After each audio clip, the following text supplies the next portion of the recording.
सकाळी नमस्कार, स्वागत आहे तुमचं आपल्या चॅनलवर अजून एका नवीन व्हिडिओमध्ये. मी वर्षा राणी चौधरी, तुमची एक नवीन मैत्रीण आणि एक नवीन शेतकरी. तर खूप दिवसांनी आज ब्लॉग येतोय आपला. तर असू द्या, चालायचंच. हे केले, थोडा कागद लावला इकडं, आतमध्ये वसरं जाऊ नयेत म्हणून.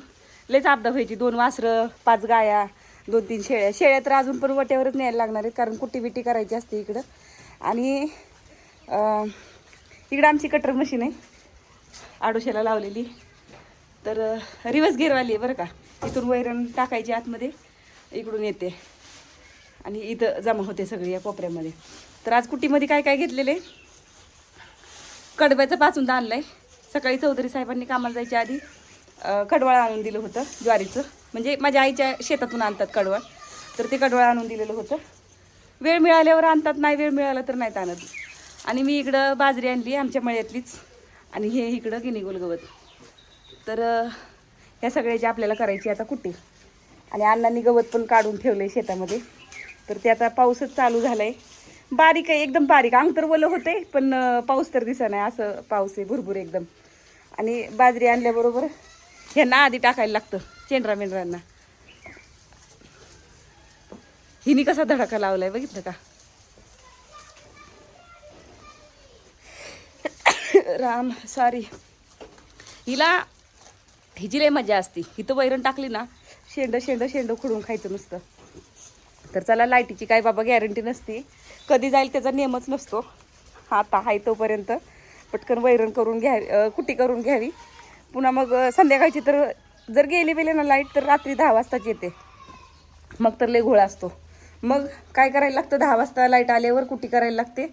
आणि तोपर्यंत त्याच्या आधी गायांना घालायला दुसरी वैरण अजून आणून ठेवायला लागते. कारण धार काढल्या थोडी वैरण टाकायला लागते, गाया बसू नयेत म्हणून. गाया जर बसल्या तर मग त्यांना दगडी व्हायची शक्यता जास्त असते. धार काढल्याबरोबर गाया बसल्या ना, तर त्यांच्या थानामध्ये दूध उतरलेलं असतं ना, तर त्याच्यात माती लागून इन्फेक्शन होण्याची जास्त शक्यता असते. म्हणून मग, कारण आम्ही धडे घेतलेले आहेत, ते धार काढल्याबरोबर गायांना नाही वैरण झाली तर दगडी होती, हे आम्हाला 100% माहिती. म्हणून मग धार काढल्या थोडी का होईना वैरण टाकायला लागते. तर त्याच्यासाठी मग दुसरं काहीतरी बघायला लागेल नियोजन, जर नाही कुट्टी केली तर. तर चला, बसत नाही आता.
काय लावलंय ग?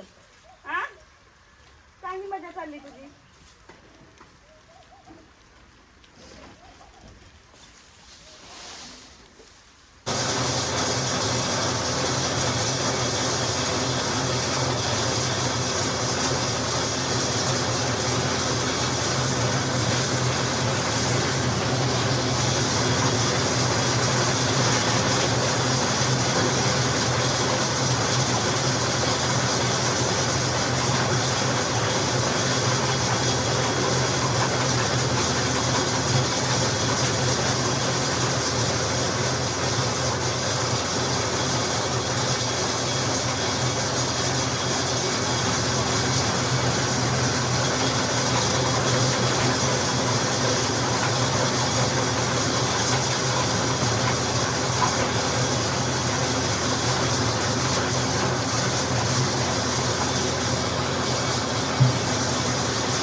तर मंडळी झालेली आहे आपली कुट्टी करून.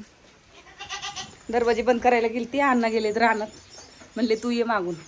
भरपूर झाली बरं का ही कुट्टी, 2 टायमाला पुरल एवढी झाली. तर आता अण्णा गेले तर रानात, काय माहित अण्णांनी 2 तडपं नेले का एकच. ती आली गाय घेऊन, मी चालली गवत आणायला.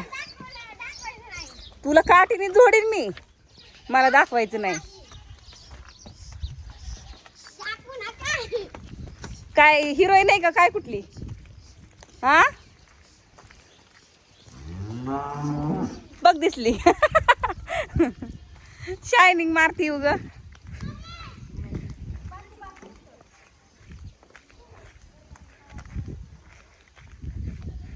तर चला गवत घेऊन येते जाऊन. अण्णा गेलेत पुढं. खरं तर जायची इच्छाच होईना माझी ह्या टिपक्यामध्ये. एकदा पावसातनं भिजून आलं आणि घरात गेलं ना उभारायला की परत नको वाटतं पावसात भिजायला. पण आता नाईलाज आहे, गवत आयतं काढून ठेवलेलं पण आणायचं नाही म्हणल्यावर मग कसं व्हायचं. अण्णा कॅनेलला पोचलेत, दिसत आहेत मला इथून, पण तुम्हाला नाही दिसणार, लांबचं कॅप्चर होत नाही ना म्हणून. तर चला आता मी गवतच घेऊन येते, नंतर भेटू. मोबाईलला पिशवी पण नाही आणली. तसं मोठा पाऊस यासारखं वातावरण नाही, पण भुरभुरीमध्ये भिजव नाही फोन. उडीद बघितलं का आमच्या इकडे कसे आलेत, केवढे आलेत.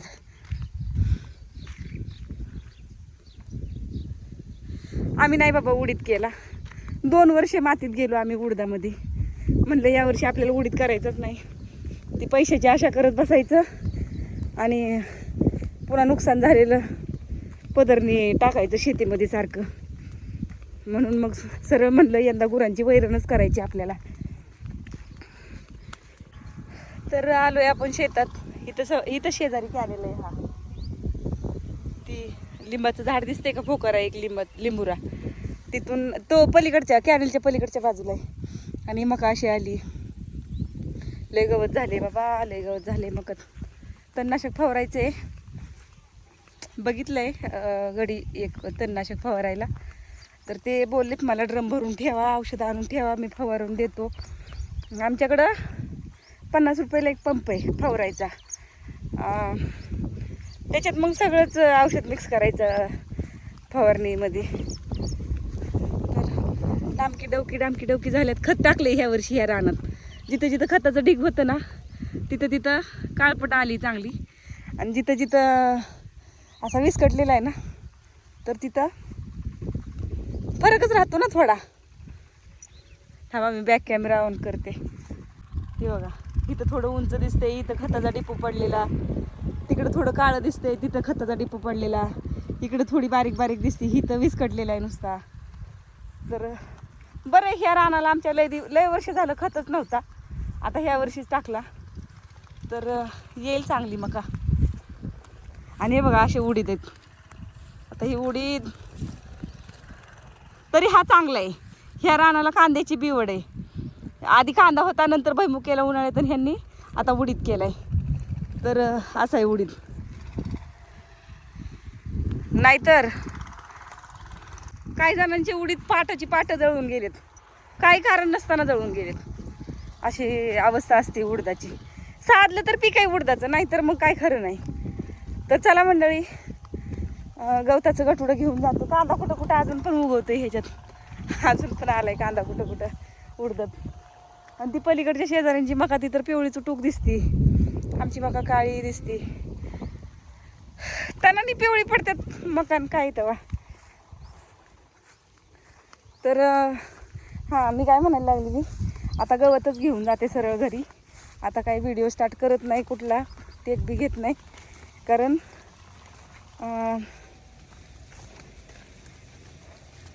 व्हिडिओ मोठा होत चाललाय म्हणून. तर मोटर चालू आहे. सायपन सोडले काय ह्यात पाणी ह्यांनी मग बोरतोय. तर इकडे अण्णांनी गवत काढून ठेवले. माझी चप्पल तर लय भरली बाबा. आता चप्पल हातातच घाल. मला बिन चप्पलीचं चाला येत नाही की. ही काय उचलून देऊ आहे का मला देता उचलून? तर चला मंडळी, आजच्या व्हिडिओमध्ये एवढंच. व्हिडिओ आवडला तर लाईक शेअर कमेंट करायला विसरू नका. भेटूया पुढच्या व्हिडिओमध्ये. तोपर्यंत बाय. जय महाराष्ट्र.